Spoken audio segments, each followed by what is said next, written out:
Hello everyone, it's Aunt Astro Chick. Jupiter is now stationed direct. We still are kind of lulling around in the echo of the eclipse. Yes, it's supposed to be over, but it's not truly over. Mercury actually goes direct at the point where the sun was during the lunar eclipse, so we still have this reverberation of the eclipse that's messing with us. Yes, Jupiter is going direct, but Mercury will still be retrograde. And so, with Jupiter being a social planet, it takes a while for it to get going. And so the momentum will gain, but it's going to take a minute, like, I don't know, probably until the equinox. I'm thinking we've got a lot coming our way, and to prepare for the fast times at Ridgemont High that we're going to be experiencing. I think it's important for us to use the end of this Mercury retrograde, because Mercury is still retrograde until, the spring equinox. Also, a couple cautionary tales when it comes to Mercury. Mercury will come to a conjunction with Mars on the 15th of March. It's very important that we understand this energy. It's very volatile, okay? It's easy to get into arguments. Things can escalate very rapidly. Also, not a good day to talk about sensitive subjects with someone else. Arguments abound, also hurt feelings. I could say this: you might misdirect your anger. You might be confused by frustration that day. It's important to be patient that day. It's important to see the bigger picture that day, okay? I would avoid talking to someone about something sensitive. It's a day for arguments, okay? And misunderstandings that lead to arguments, okay? So think twice, speak once. Also, as Jupiter moves through the end of this month into the beginning of April, it'll make a couple of aspects. Mars will trine Jupiter on the day after the equinox. It's a very positively oriented day. Mars and Jupiter in a very benefic type of aspect. It's a good day for constructive work. It's a good day to make make the changes that you want, that are necessary for growth, right? Don't quite dig in your garden yet because it's, not quite spring yet. But at the same time, we want to remember that this possibility for change and growth comes through the actions that we take. So this will be easy for us. It's just, with trines, we lose out on the good of them when we just let them come and go. If you can actively use this good energy to get into your groove, get into your flow, make the changes you want, constructive action, that leads to something more. That's the nature of Jupiter, is more and more and more. Also, on the 18th, which is the day of the new moon. So the new moon, when the new moon gets here in Pisces, it will truly be a new lunation cycle. So the eclipse seasons will be over. The eclipse season will be over officially. And also that day, not only do we have Jupiter ruling the new moon, and now it will be direct in the sign of its exaltation. So very positive, very positive. Also that day, we have Venus square to Jupiter. And Venus is in Aries, so she's not as powerful, or rather as comfortable. She's a little more aggressive. She's a little more impulsive, right? She's a little more assertive than she usually is when it comes to her desires.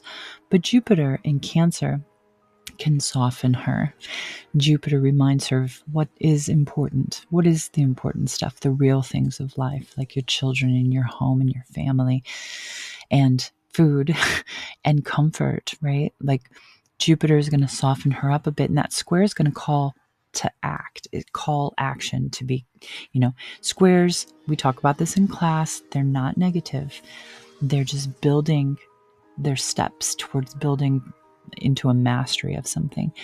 And they offer us an opportunity to act so that we can change the circumstances between those two planets. And so, how do you soften an aggressive Venus, and how do you, it'll come rather easily. They're both benefics, okay? So they're both focused on good stuff, right? Jupiter wants to grow that good stuff, and Venus imagines the desire, and it's an ownership type of thing with Venus. So these two planets squaring one another can build a lot of good stuff and can really be a foundational type of energy for the good things that are coming our way, especially on the day of the new moon, because it's an initiation, it's a beginning time, right? I see a lot of spring cleaning in my future.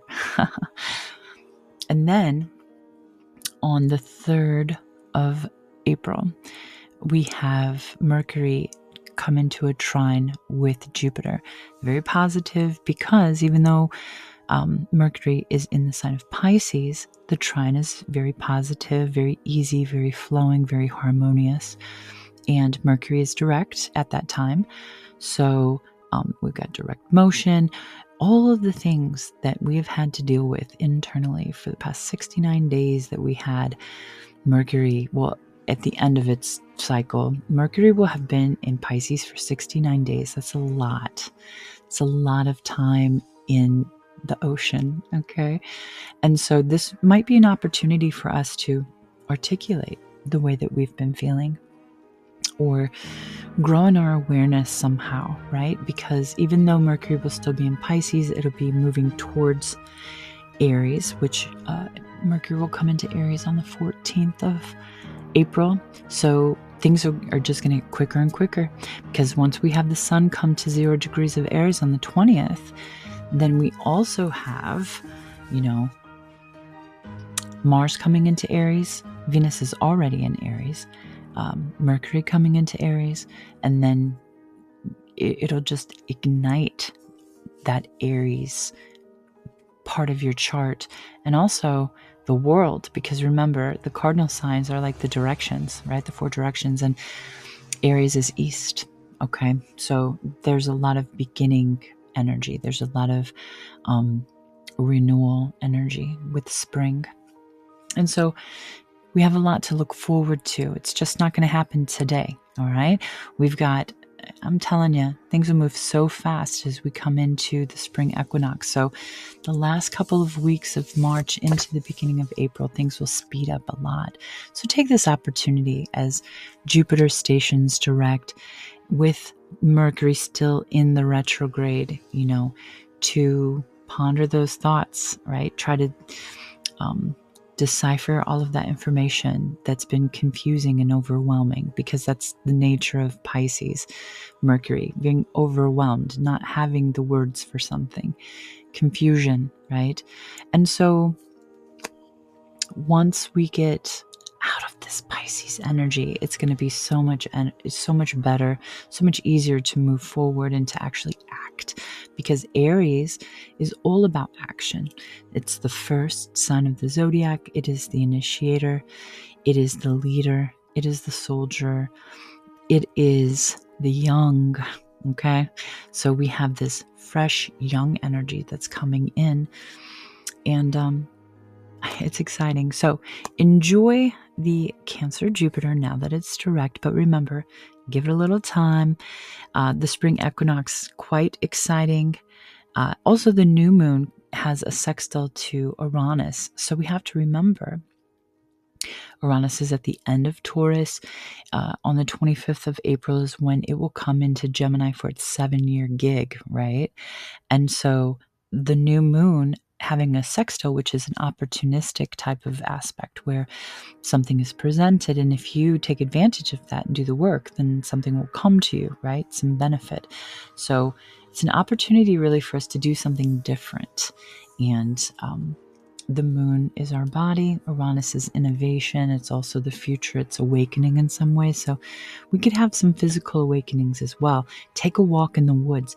Get out in the sunshine. I know the weather here has been crazy, but perhaps by the time that the new moon comes around, I hope that you get to enjoy nature a little bit. I hope you get to connect emotionally to other people. But I'm going for a detox of social media pretty soon. And we're all going to be doing spring cleaning, whether it's in our heads or in our homes. I wish you luck, and I'll see you soon.